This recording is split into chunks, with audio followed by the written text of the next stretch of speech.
Hello students. आज हम देखेंगे इंडियन फिलॉसफी का बेसिक। किसी भी दर्शन को पढ़ने से पहले हमें भारतीय दर्शन का जो बेसिक है उसे पढ़ना ज़रूरी है और आज हम उसी के बारे में जानेंगे।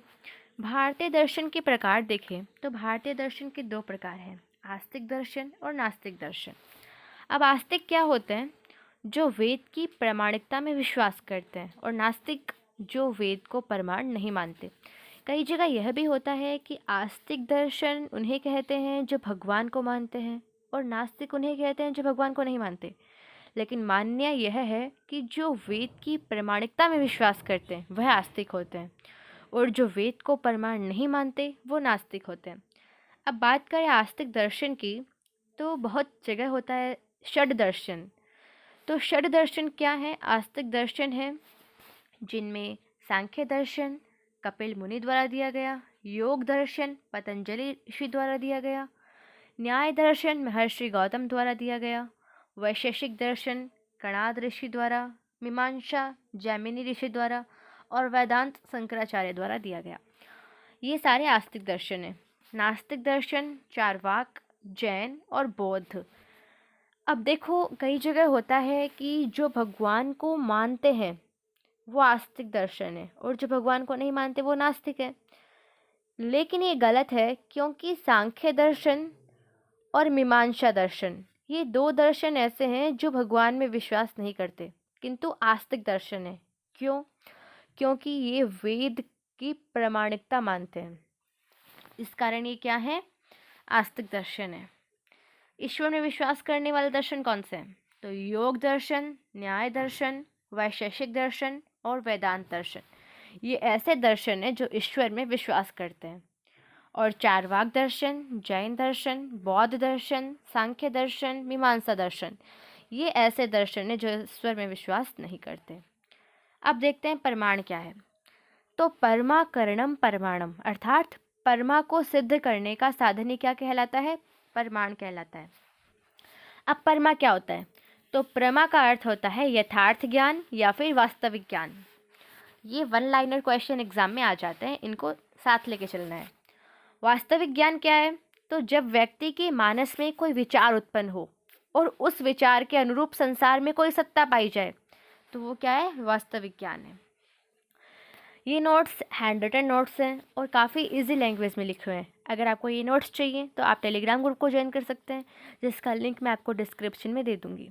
आगे देखते हैं। ज्ञान क्या है? तो ज्ञान ज्ञाता और ज्ञेय से बना है, यानी ज्ञाता जिज्ञासु और ज्ञेय ज्ञान के विषय। जब व्यक्ति की जिज्ञासा का ज्ञान के विषयों से संपर्क होने पर जिस फल की प्राप्ति होती है उसे ही क्या कहते हैं? ज्ञान कहते हैं। जब व्यक्ति की जिज्ञासा का ज्ञान के विषयों से संपर्क होने पर जिस फल की प्राप्ति होती है वही क्या है? ज्ञान है। अब देखते हैं प्रमाण के प्रकार। तो प्रमाण के 6 प्रकार हैं: प्रत्यक्ष, अनुमान, शब्द, उपमान, अर्थापत्ति और अनुपलब्धि। प्रत्यक्ष प्रमाण के बारे में देखें तो प्रत्यक्ष यानी प्रति प्लस अक्ष।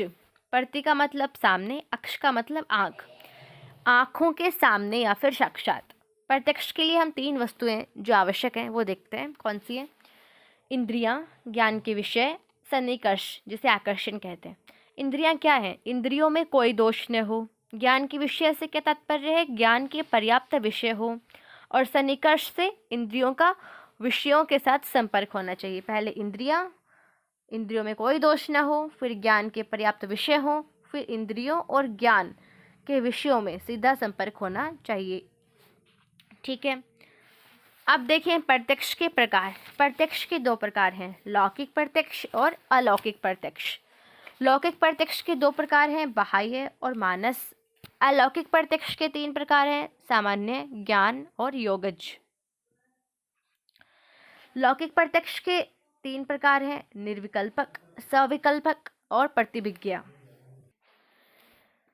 अब देखिए लौकिक प्रत्यक्ष के बारे में। तो जब वस्तु का व्यक्ति को ज्ञानेंद्रियों से सीधा संपर्क होता है, यानी कि कोई वस्तु है, उसका व्यक्ति की जो ज्ञानेंद्रियां हैं उनसे सीधा संपर्क हो जाए तो उसे क्या कहते हैं? लौकिक प्रत्यक्ष। यह है बाह्य और मानस। बाह्य यानी ज्ञानेंद्रियों द्वारा और मानस यानी मन द्वारा उत्पन्न है।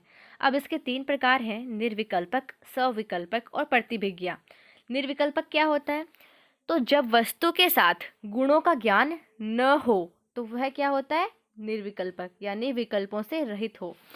उदाहरण देखते हैं, जब एक व्यक्ति सो रहा हो और उसके पास टेबल पर एक सेब रखी है, तो जब वह व्यक्ति उठता है तो उसे छूता है तो उसे इतना आभास होता है कि वह कोई गोल वस्तु है।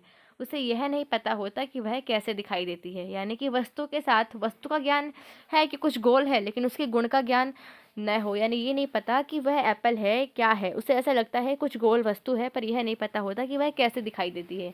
तो इस तरह के प्रत्यक्ष को क्या कहते हैं? निर्विकल्पक प्रत्यक्ष। अब हम देखते हैं सविकल्पक प्रत्यक्ष। तो जब क्या वस्तु के साथ साथ गुणों का भी ज्ञान होता है, यानी वस्तु का ज्ञान है कि यह एप्पल है, सेब है, लेकिन ये भी ज्ञान होता है कि वह किस रंग की है, उसका गुण कैसा है, वह लाल रंग की है। ठीक है, तो ये किस तरह का प्रत्यक्ष है? सविकल्पक प्रत्यक्ष। अब देखते हैं प्रतिभिज्ञा। अब प्रतिभिज्ञा क्या है?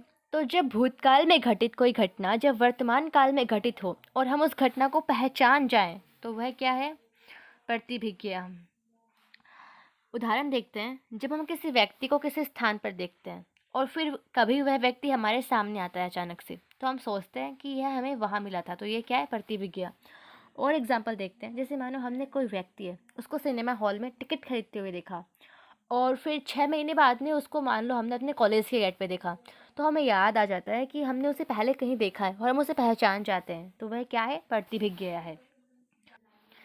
यह था लौकिक प्रत्यक्ष। अब हम देखेंगे अलौकिक प्रत्यक्ष के बारे में। अलौकिक प्रत्यक्ष क्या होता है? जब वस्तु का व्यक्ति की इंद्रियों से सीधा संपर्क नहीं होता, तो वह अलौकिक प्रत्यक्ष होता है। इसमें हमने सामान्य लक्षण, ज्ञान लक्षण और योगज, ये 3 देखे थे। सामान्य लक्षण क्या है? तो जिस प्रत्यक्ष से जाति का बोध होता है, यानी जिस प्रत्यक्ष से जाति का प्रत्यक्ष होता है, वही क्या होता है? सामान्य लक्षण। उदाहरण जैसे राम एक मनुष्य है क्योंकि उसमें मनुष्यत्व का भाव है। क्या है? राम एक मनुष्य है, क्यों? क्योंकि उसमें मनुष्यत्व का भाव है। अब हम देखते हैं ज्ञान लक्षण। जब एक इंद्रिय अपना कार्य छोड़कर दूसरे इंद्रियों का कार्य करने लग जाए, तो वह क्या होता है? ज्ञान लक्षण। गर्म वस्तु का पता स्पर्श से चलता है, लेकिन जब हम अग्नि को देखेंगे तो हमें पता चल जाएगा कि वह गर्म है। ये क्या था? ज्ञान लक्षण। अब हम देखते हैं योगज। अब हम देखेंगे योगज के बारे में। योगज क्या है? तो यह ज्ञान जगत सभी व्यक्तियों को प्राप्त नहीं होता। यह सिर्फ किनको प्राप्त होता है? योगी व्यक्तियों को ही प्राप्त होता है, क्योंकि उनके पास अष्ट सिद्धियां हैं। अब अष्ट सिद्धियां कौन कौन सी होती हैं? तो अणिमा, लघिमा, महिमा, प्राप्ति, प्राकम्य, वशित्व, इशित्व, यंत्र, कामा, वशित्व, ये अष्ट सिद्धियां हैं। क्या होती है इनमें? अणिमा अणु के समान छोटा होने की शक्ति होती है। लघिमा रुई के समान हल्का होने की शक्ति होती है। महिमा पहाड़ के समान बड़ा होने की शक्ति होती है।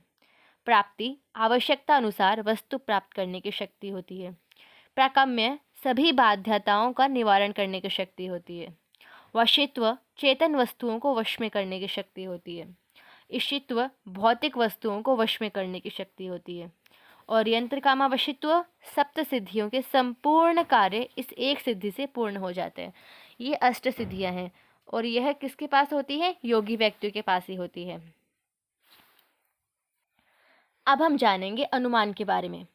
अनुमान, अनु प्लस मान। अनु मतलब पश्चात, ज्ञान मतलब ज्ञान, अर्थात एक ज्ञान के पश्चात होने वाला ज्ञान ही क्या होता है? अनुमान। अनुमान 2 प्रकार के होते हैं, स्वार्थानुमान और प्रार्थानुमान। स्वार्थानुमान क्या होता है? जब व्यक्ति को अपने स्वार्थ के लिए अनुमान करता है, तो वह स्वार्थानुमान कहते हैं। ये 3 अवयव होते हैं। कौन से होते हैं? पक्ष, हेतु, साध्य।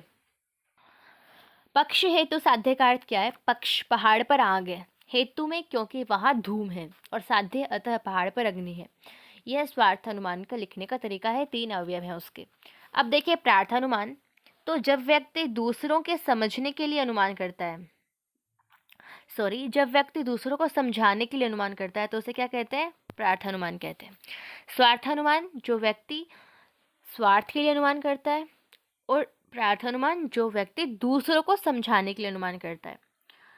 प्रार्थानुमान में 5 अवयव होते हैं। क्वेश्चन भी आता है एग्जाम में, 5 अवयव कौन से हैं? तो प्रतिज्ञा, हेतु, उदाहरण। प्रतिज्ञा यानी राम मरणशील है। हेतु, क्योंकि राम एक मनुष्य है। उदाहरण क्या, प्रत्येक मनुष्य मरणशील होता है। उपनय, राम एक मनुष्य है। और निगमन, अतः राम मरणशील है। ये पंचावयव थे और उनके उदाहरण थे। आगे देखते हैं प्राचीन न्याय के अनुसार अनुमान के क्या क्या प्रकार हैं। तो प्राचीन न्याय के अनुसार अनुमान के 3 प्रकार हैं, पूर्ववत, शेषवत और सामान्यतो दृष्ट। पूर्ववत अनुमान क्या होता है, जिसमें ज्ञात कारण के आधार पर अज्ञात कार्य का अनुमान किया जाता है। उदाहरण देखें तो जैसे आकाश में बादल को देखकर हम वर्षा का अनुमान लगाते हैं। परीक्षार्थी के परिश्रम को देखकर हम उसके रिजल्ट का अनुमान लगाते हैं, उसको जानते हैं। तो ये पूर्ववत अनुमान होता है। अब शेषवत अनुमान क्या होता है, तो ज्ञात कार्य के आधार पर हम अज्ञात कारण का अनुमान लगाते हैं। जैसे पहले हमने देखा था कि आकाश में बादल को देखकर वर्षा का अनुमान करना, यह पूर्ववत है। तो अगर हम पानी भरा हुआ देखें फिर हम वर्षा का अनुमान लगा सकते हैं, ये शेषवत अनुमान है। जैसे परीक्षा परिणाम को देखकर हम विद्यार्थी के परिश्रम का अनुमान लगा सकते हैं, ये शेषवत अनुमान है। समझ में आ रहा है। तो ये उदाहरण हमने देखा शेषवत को कि ज्ञात कार्य के आधार पर अज्ञात कारण का अनुमान करना। नेक्स्ट है सामान्यतो दृष्ट। यदि 2 वस्तुओं को साथ साथ देखें तब एक को देखकर दूसरे का अनुमान करना क्या होता है, सामान्यतो दृष्ट होता है। एग्जाम्पल देखते हैं, जैसे राम और श्याम है, उनकी समानता को देखकर हम राम के आधार पर श्याम का अनुमान कर सकते हैं। एक उदाहरण समझते हैं। मानो आप 2 पेंसिल लेके आए, एक ही कंपनी की 2 पेंसिल मानो आप लेके आए। अब आप एक पेंसिल को छीलते हो, उसको यूज़ में लेते हो, तो आप देखते हो ये अच्छी चल रही है। तो आप उसी पेंसिल को यूज़ में लेके आप दूसरी पेंसिल का अंदाज़ लगा सकते हो, क्योंकि दोनों एक ही कंपनी की एक साथ बनी है। तो आप अंदाज़ लगा सकते हो कि ये पेंसिल भी अच्छी है। ये आपका अनुमान था। इसे कहते हैं सामान्यतो दृष्ट अनुमान। समझ में आ रहा है। आगे देखते हैं शब्द क्या है।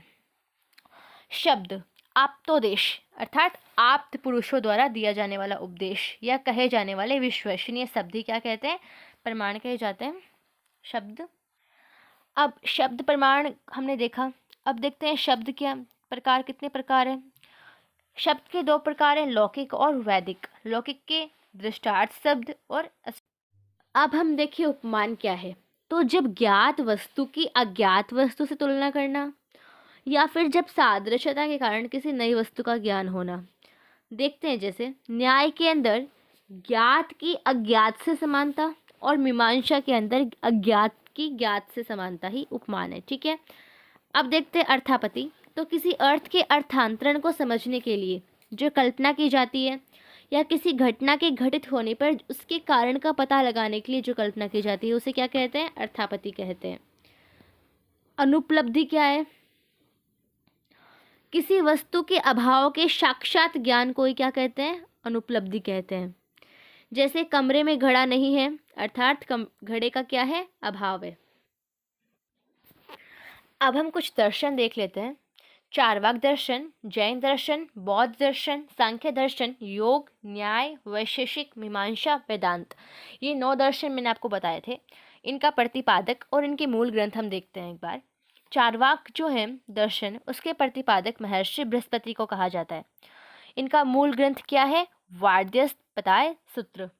जैन दर्शन के प्रतिपादक महावीर स्वामी को कहा जाता है। इनका मूल ग्रंथ है तत्वार्थधि सूत्र। बौद्ध दर्शन जो है उसके प्रतिपादक महात्मा बुद्ध को कहा जाता है। इनका मूल ग्रंथ है त्रिपिटक।